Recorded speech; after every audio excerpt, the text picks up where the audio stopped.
Hi everyone, I'm Chef Koo from Chefs of Compassion, and welcome to our headquarters where the magic of administration happens. Today I'm very fortunate to be joined by my colleague and very well-known chef who is very passionate about the topic that we're going to be discussing today. So welcome to Chef Adrian Vickers-Braun, and today we're going to be discussing the best practices when it comes to food safety and food handling, especially in your hubs at the moment. So Chef Adrian, thank you for giving up your time to help us with this. Can you just brief our hubs as to what we're going to be working on today? Perfect. So good morning. As Chef Koo has said, it's not just about cooking anymore. So what we're going to do is we're going to issue you with an electronic version of a best practice guide in terms of health and hygiene. It's relating to all government regulations, all best practices that are available to us, and it's going to be given to you with the best interest to make sure that we are doing things safely, because at the end of the day we are not just making food, we are feeding people, and we just need to follow a few procedures to make sure we do that correctly. Okay, Chef Adrian, so the buzzword at the moment is PPE. Can you please elaborate on what is PPE and why is it important? Okay, so PPE is personal protection equipment. Obviously kitchens have always worn these items. Obviously there's just one new addition to the PPE requirements. So as the chef here is showing, you need to cover your head. That can either be with a hot cap, a chef's hat, a scarf, anything that just covers the head. We need to obviously wear a mask now because of COVID. An apron, full length apron is best just so that it protects your clothes. And you always have a lappy on you just to clean and mop up, and then when we use the lappy, obviously we need to get a new lappy.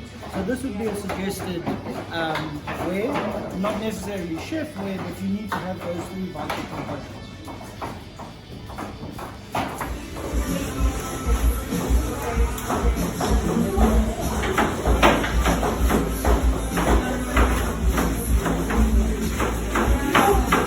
Now do you want to switch the water on? Yeah. Okay.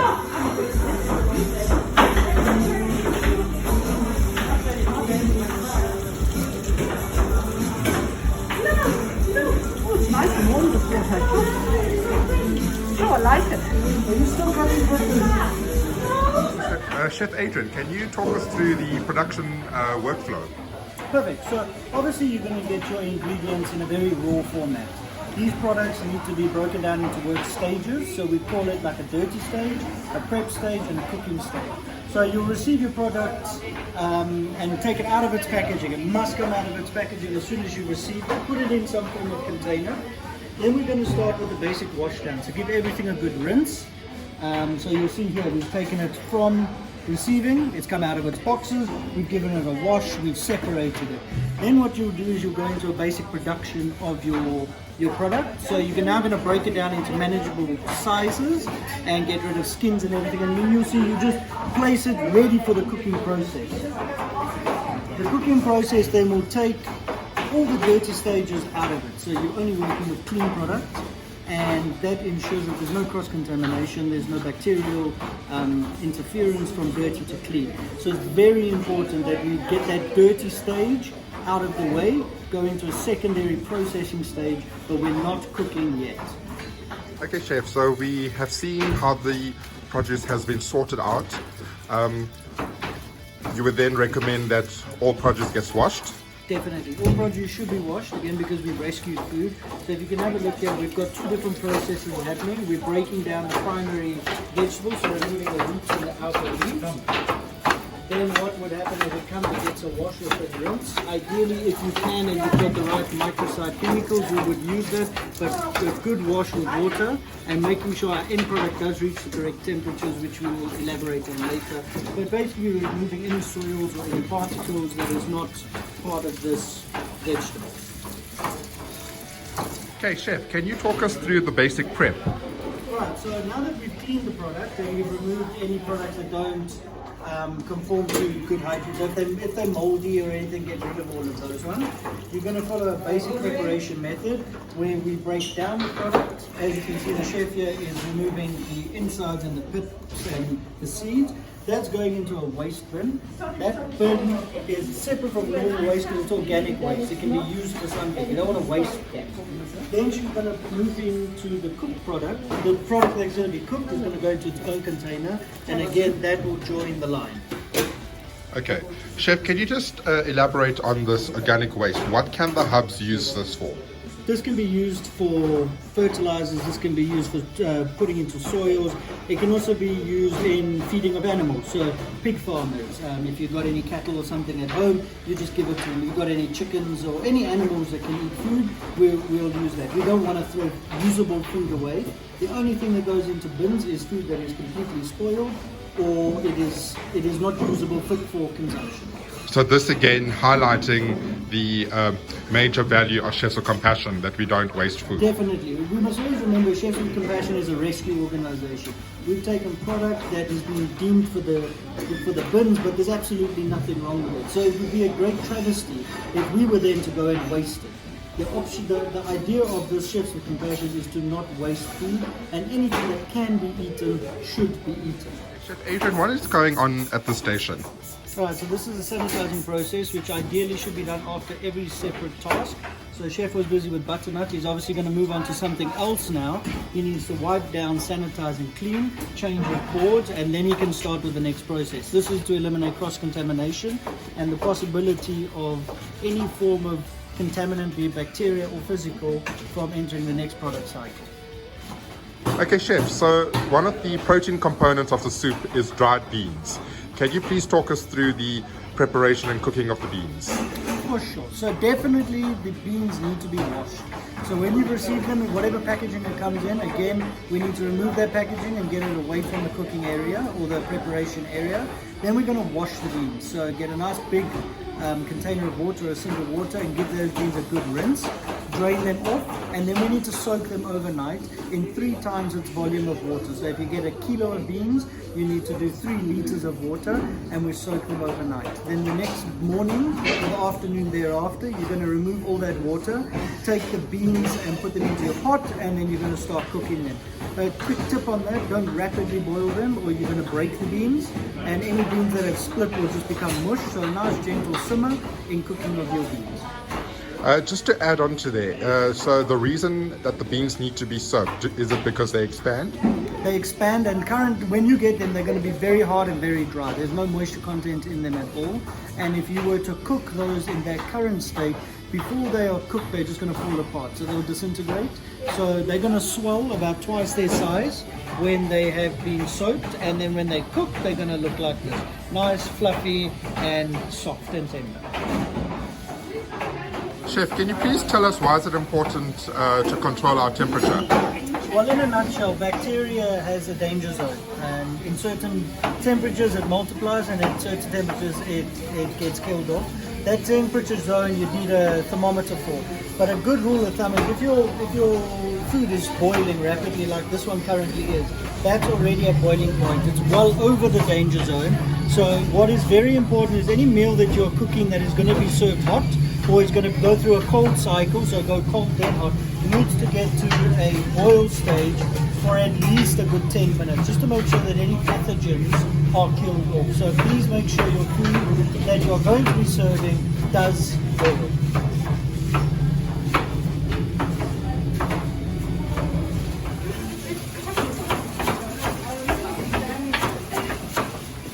Why are you making your food like a bad person?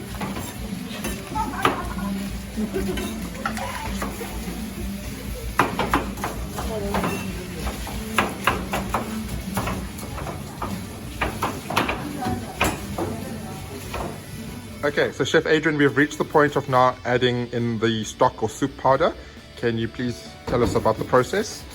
Right, so you put the soup powder mix in a bowl, and you'll add a little bit of water, cold water, so that we can prevent lumps from forming inside the soup. Once you've got that properly mixed in and all ready to go, you'd add it to the soup, which is just under boiling point, so it was hot. You would keep adding until you get to the right consistency, and make sure to stir so that it doesn't get stuck at the bottom of the pot and burn.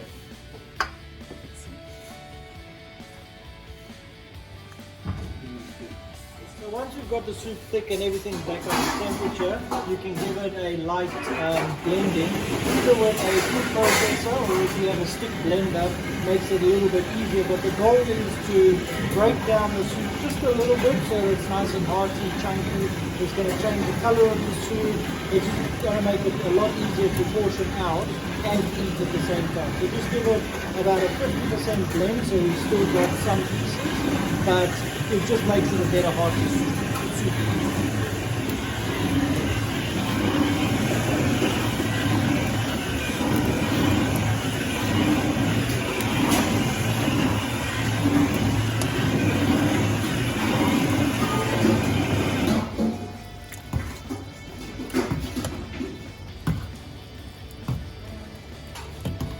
Chef, so we've now come to the stage of where we are going to be cooling our cooked meals.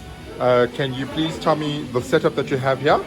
Right, so we've got three different forms of setting up a cooling station, because you cannot put the food straight from the pot into the fridge. It will drop the temperature of your fridge. Here we've got a container which will be filled with food, lifted off of the surface via a spoon or a container or even a rack. So basically what you want to do is you want to lift the container off of the surface of the table so that you get positive airflow around and we can cool that food. Also remembering we're not going to go and fill this container, you'll half fill it and split the load over many containers so that you can cool down in the quickest time possible. Because food must either be hot or cold, it should never be in between. So we want to get it out of that danger zone or more warm zone as quick as possible. Okay, so Chef Adrian, I see we've now got to the stage of where we are starting to cool the soup. Can you tell us what's happening here? So obviously from the basics you have to keep hot food hot and cold food cold. But to cool down a pot of this size in the shortest amount of time, it's more logical to split the batches up and let it cool down in smaller batches. So what we're going to do here is break down the volume of this pot into about 3 or 4 containers and let it cool that way, thus getting a quicker cool down time on each of these soups. Okay, so it doesn't have, if you don't have these food bins, would a bucket work? Yes, buckets will. The logic here is just to break the volume down. So you don't want to go and take a 20-litre bucket and cool 20 litres all at once. You'd rather do 2 or 3 or 4 20-litre buckets with a far smaller volume in it. It can even be 5-litre containers. It can be basically any container that you have sterilized or sanitized and just leave the item to cool in. Right, so once you've split the soup out of the pots into multiple containers, you want to keep it off of your surface and elevate it so that you can create a positive airflow on the container so that we can cool down the food.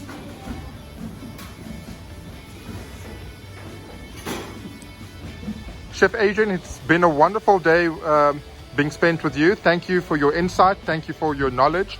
Thank you for sharing this wonderful video with our hubs. It's only a pleasure. I mean, all these guidelines are there for everybody to use. We're going to send that e-version of a good practices book. Please do read through it. If you've got any questions or concerns, please reach out to us. But I think what we must just remember is it's not only our duty to serve food, it is especially our duty to serve safe food that will bring no harm to the people that want to enjoy this meal. It's only a pleasure to be here with you guys, and remember, as Chefs with Compassion, we are making a great difference in our society.